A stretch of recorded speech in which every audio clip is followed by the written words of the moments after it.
अगर आपकी भी कोई बेटी होती ना मोदी जी, तब आपको समझ में आता कि बेटी के साथ जब ऐसा होता है तो क्या बीतती है दिल पे। उन्हें मालूम रहता है कि अगर वो फंसेंगे तो वो बीजेपी के किसी नेता को फोन करेंगे और वो छूट जाएंगे।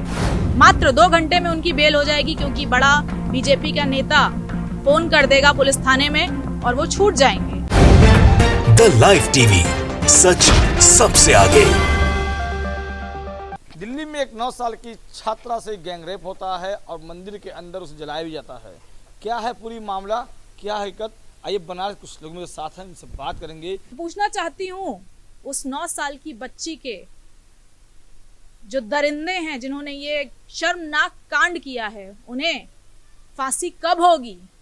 अगर आप कड़ी कानून व्यवस्था नहीं कर सकते तो आए दिन, हर मिनट, हर घंटे जो ये अपराध हो रहे हैं छोटी छोटी बेटियों के खिलाफ, वो कब रुकेंगे? आखिर कब तक महिलाएं घर में कैद होके रह जाएंगी? ये बेटी बचाओ बेटी पढ़ाओ का जो नारा था वो नारा ही बनकर रह गया है। ये बेटी बचाओ बेटी पढ़ाओ नारा ही है कि उसको कभी हकीकत में भी लाया जाएगा। भारतीय जनता पार्टी सिर्फ और सिर्फ नारों पे और झूठे वादों पे काम करती है। कि प्रधानमंत्री नरेंद्र मोदी जी जब प्रधानमंत्री बनने से पहले निर्भया के नाम से उन्होंने वोट मांगा था कि आप लोग वोट देने से पहले एक बार निर्भया कांड को याद कर लीजिएगा। मैं प्रधानमंत्री से पूछना चाहता हूं कि आज उनको क्या 9 साल की बच्ची की, जो दलित बच्ची के साथ जो रेप हुआ, उनको दिखाई नहीं दे रहा है? आज जब राहुल गांधी उनके परिवार से मिलने जाते हैं तो ये भाजपाइयों को ये कहने का मौका मिलता है और ये कहते हैं कि राहुल गांधी नौटंकीबाज है। अरे आप ही नौटंकी क्यों नहीं कर लेते हैं जाकर उनसे मिलकर?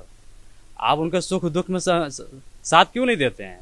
जहाँ पे उन्हें बात करनी चाहिए वो बात नहीं करते। वो मन की बात करते करते लोगों को बोर कर चुके हैं। मन की बात डिसलाइक होनी जब शुरू हुई तो डिसलाइक का ऑप्शन ही हटा दिया गया। तो जो भी मोदी सरकार की जहाँ गलती होती है वहाँ मोदी सरकार उसे छुपाने का काम करती है। बिना बताए, बिना किसी घर वालों को उसके शव जला दिया गया, जैसे हाथरस में हुआ था। जबरदस्ती माँ बाप की बिना इजाजत के शव जला देते हैं।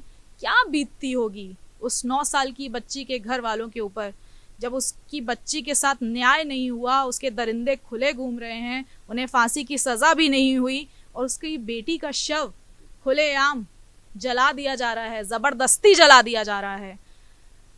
जो सत्ता में बैठे हैं उनके बेटा बेटी नहीं है, इसलिए वो एक परिवार का दुख नहीं जान सकते। अगर आपकी भी कोई बेटी होती ना मोदी जी, तब आपको समझ में आता कि बेटी के साथ जब ऐसा होता है, सुरक्षा व्यवस्था हो चाहे कानून व्यवस्था हो, पूरी तरह से चौपट है और कानून बिल्कुल भी कड़ा नहीं लगाया जाता है जिससे दरिंदे डरें।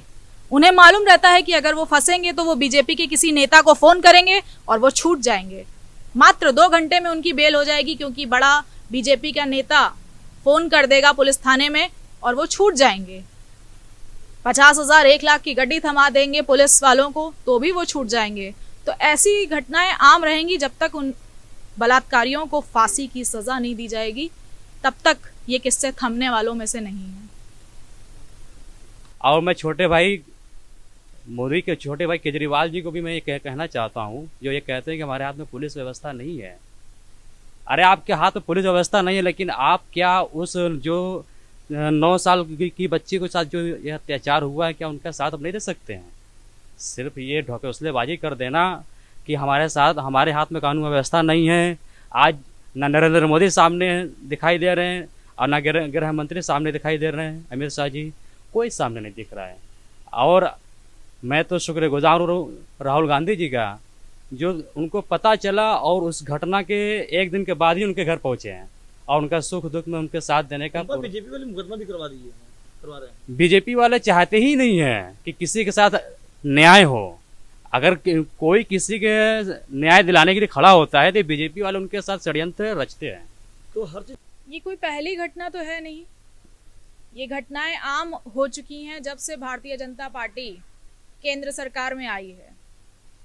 चाहे आप हाथरस की घटना देख लीजिए, चाहे अभी आप फिलहाल की घटना ही देख लीजिए। मासूम बच्ची जिसने अभी ढंग से दुनिया को जाना समझा ही नहीं था, उसके साथ गैंगरेप करके उसको जला दिया जाता है और उसके खिलाफ अभी तक कोई एक्शन नहीं लिया गया है। उसके जो गुनहगार हैं उन्हें फांसी नहीं दी जा रही है। तो मैं पूछना चाहती हूँ केंद्र सरकार से, मोदी सरकार से, कि देश की या फिर दिल्ली की कानून व्यवस्था की जिम्मेदारी हमारे देश के गृह मंत्री की है और वो यूपी में आके सर्टिफिकेट बांट रहे हैं। पहले आप दिल्ली की कानून व्यवस्था पे तो ध्यान दीजिए, फिर सर्टिफिकेट बांटिएगा।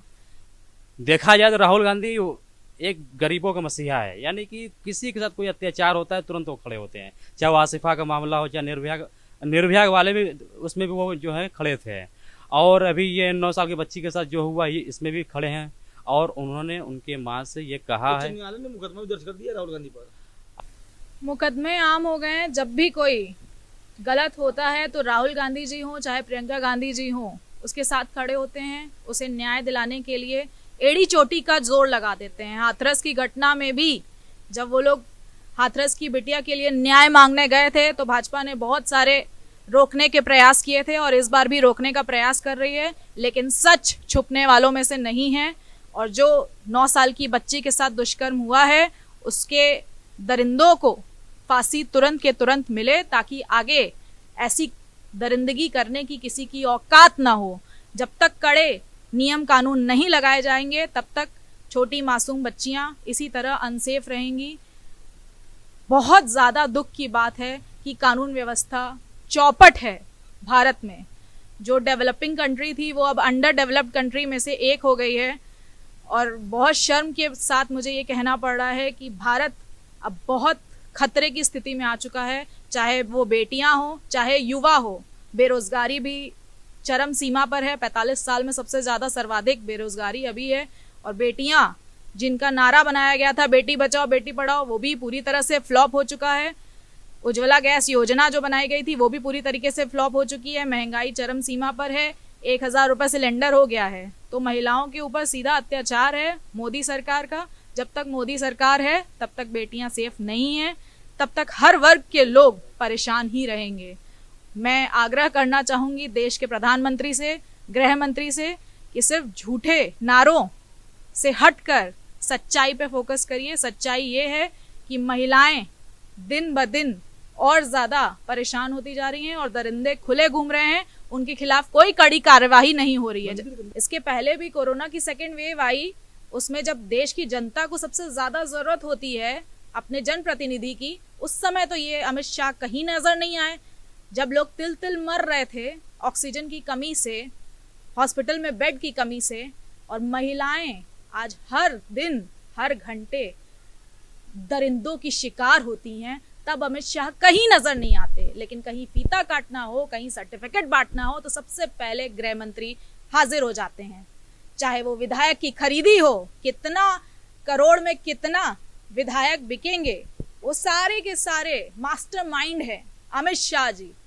नहीं है बेटियां, मंदिर में इंसान दर्शन पूजन करने जाता है। वो बच्ची तो पानी पीने गई थी, उसे क्या पता था कि वहां पे भी दरिंदे छुपे हुए हैं और ऐसी घटना उसके साथ हो जाएगी। तो हमारी भी बेटियां हैं, हमारी भी बहनें हैं, उन सब के लिए सोच के डर लगता है। अभी अगर किसी को बच्चा पैदा होने वाला हो तो इंसान 100 बार सोचता है कि कहीं मेरी बेटी ना हो जाए, क्योंकि जब से केंद्र सरकार मोदी सरकार बनी है तब से बेटियों के ऊपर बहुत खतरा है। और जो हिंदुत्व की बातें करते हैं, भारतीय जनता पार्टी सत्ता में इसीलिए आई है क्योंकि उन्होंने हिंदू मुस्लिम के बीच में जो दरार पैदा की है, जिसकी वजह से आज घटनाएं आम हो गई हैं। जब तक कड़े कानून नहीं लगाए जाएंगे तब तक इस तरीके की घटनाएं आम रहेंगी। कड़े कानून व्यवस्था के लिए गृह मंत्री जिम्मेदार हैं। भले ही आप तड़ीपार रहे हो गृह मंत्री जी, लेकिन अब आपको जाग जाना चाहिए, क्योंकि बेटियां चिल्ला चिल्ला कर, चीख चीख कर पुकार रही हैं और बोल रही हैं कि हमें बचा लीजिए, लेकिन उस समय आपकी कोई कानून व्यवस्था उनके काम नहीं आती है। और महिलाएं जब पढ़ ही नहीं पाएंगी, जब घर से बाहर ही नहीं निकल पाएंगी, दरिंदों की शिकार होती चली जाएंगी, तो आखिर कब वो शिक्षित हो सकेंगी, आखिर कब वो अपने पैरों पे खड़ी हो सकेंगी। 9 साल की बच्ची घर से बाहर निकलने से पहले 100 बार सोचेगी कि मैं निकलूं चाहे ना निकलूं, क्योंकि कानून व्यवस्था पूरी तरह से ठप है। चाहे वो उत्तर प्रदेश की बात हो, चाहे दिल्ली की बात हो, चाहे कहीं की भी बात हो। केंद्र सरकार को कड़े नियम कानून लगाने चाहिए और गृह मंत्री जी की पूरी कानून व्यवस्था ठप है। तो मैं कहना चाहूंगी कि अगर देश का गृह मंत्री कोई वैज्ञानिक होता या शिक्षित होता तो ऐसा नहीं होता। देश का गृह मंत्री तो तड़ीपार है। तो ऐसी हरकतें, ऐसा दरिंदगी होना आम बात है। जब तक गृह मंत्री चेंज नहीं होंगे, जब तक देश के प्रधानमंत्री एक्टिव नहीं होंगे महिलाओं के प्रति, तब तक ये जो किस्से हैं वो आम है। महिलाएं और छोटी बच्चियां सेफ नहीं हैं, बिल्कुल नहीं है। द लाइव टीवी, सच सबसे आगे।